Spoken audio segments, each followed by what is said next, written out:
Hello guys, and welcome back to Let's Build a Desert City Episode 3, The Republic Call. So, off camera I did some world editing, I extended our island a bit, and the Warlock Chamber now rests upon a hill, and I did this for one reason and one reason only. So in our city, it's ruled by a republic, or is it? Actually, the republic is just a puppet, and the ones actually pulling the strings are the warlocks. So I wanted them sitting on a hill, overlooking the lower placed Republic Hall, making sure, sort of like a big brother effect, that they're always looking, always watching your every movement in the government. So that being said, we get right into our build.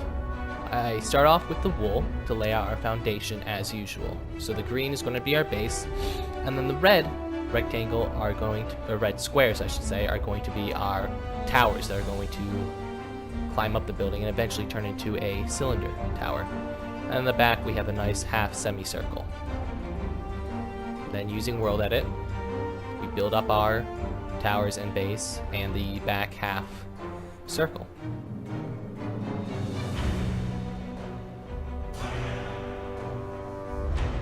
Then it's time for the front. Using World Edit, carve it a bit. And one thing that's very important to do when you're building a city on a scale like this is you want to repeat themes throughout your buildings. But you don't want to repeat too much that it looks like the exact same building. That being said, I took the columns from our Warlock Chambers and I decided to use them in the Republic Hall. However, we'll not be using that waterfall effect that was in the Warlock Chamber because, you know, you want a building that looks different, really. You don't want to build the same building. Except if it's housing. Housing's okay. That's your one exception. So then I built this semicircle roof that comes out, and I had to world edit the pillars a bit to make sure they were supporting that roof. And then using red sandstone to get a little bit more detail there. And then I carved in a bit, and I did the same sort of effect we had on the Warlock Chamber, where it's those stairs with the glowstone behind them. Ultimately, though, I do come back and I remove some of the glowstone and replace it with red sandstone because it was too bright. I didn't like it. And the pattern needed to get broken up. And then I add these stripes of red sandstone. And ultimately, I do end up coming back to those, and I will kick them out one block so it adds depth to the build. And then we move on to our side tower. And as you can see, it's already transitioning from a square base into that circular effect.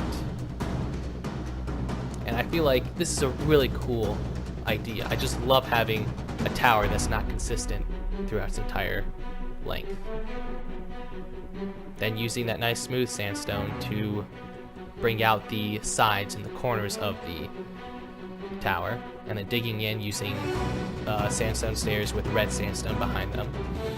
And then ultimately also putting in glowstone there, so sort of a window effect that also provides light. The reason we use the glowstone here and not windows is, if you remember, our building is solid. So if you put windows there, it's going to look weird and it provides no light. The glowstone looks like windows and it provides light. That is why we do it.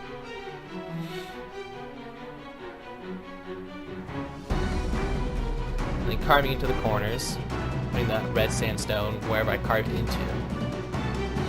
Because it's important, you don't want just one color. Because if you dig into one color and you only have sandstone being dug into, it's really hard to tell that there's actually depth there.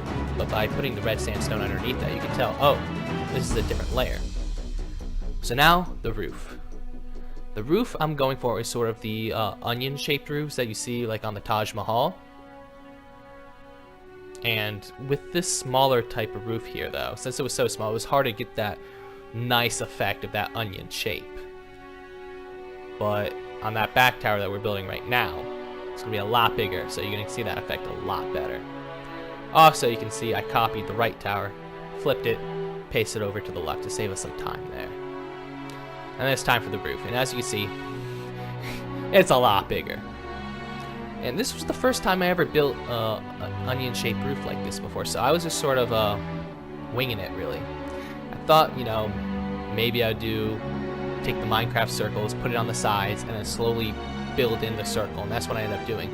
And when they eventually met the circles, that's when I started to do the upward effect that you get on a normal peaked tower. And this roof was a killer. It took by far the longest part of anything to build in this. So as you see, the tower on the right and the left, there's some sandstone slabs, stairs, and smooth red sandstone. I add this to this roof, but I end up doing it off camera just because it just took too long and it just was not fun to watch. And because it was so big, I made mistakes, so I had to go back and edit it, so it was a catastrophe. Try using World Edit here. Copy too big of a chunk, so I end up having to copy and paste smaller pieces.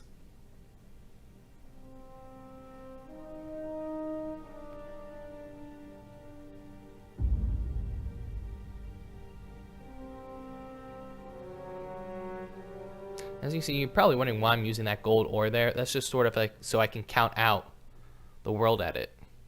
Get my parameters right with having a block that stands out. And then it's off to the side of this center roof. It was kind of bland. I wanted some kind of detail in there. I tried going with that roofing effect and I didn't like it. Ultimately, I decided to go sort of with this brazier effect with glowstone in the center. And I used smooth sandstone and red sandstone slabs to sort of fill in the blank area remaining on the roof.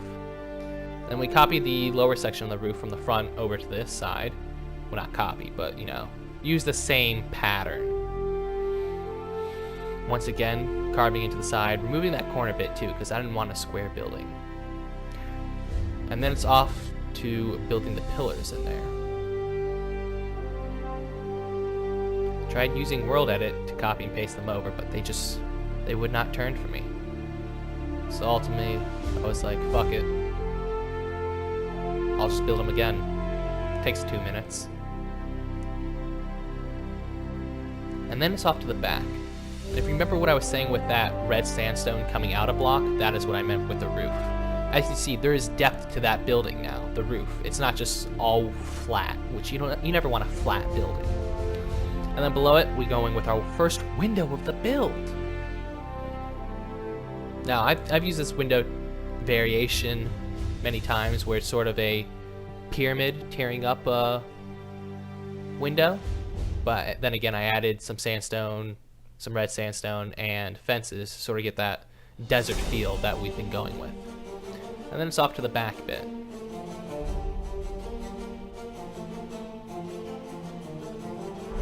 Just carving in, using those sandstone stairs with red sandstone behind it to get that nice effect. I'm using a lot more wood here too, if you haven't noticed. And this is because, you know, it's the Republic Hall. It's a wealthy building. It's arguably the building they spent the most money on, so they can afford the luxury. And once I was done with that, I copied and pasted over to the left side, and then it was time for the roof. The roof of this back half semicircle, it's not half semicircle, it's either half circle or semicircle. It was pretty simplistic. And then we move on to the front. Copying again that sort of window effect behind the back, and they got to meet up because they were perfectly in line.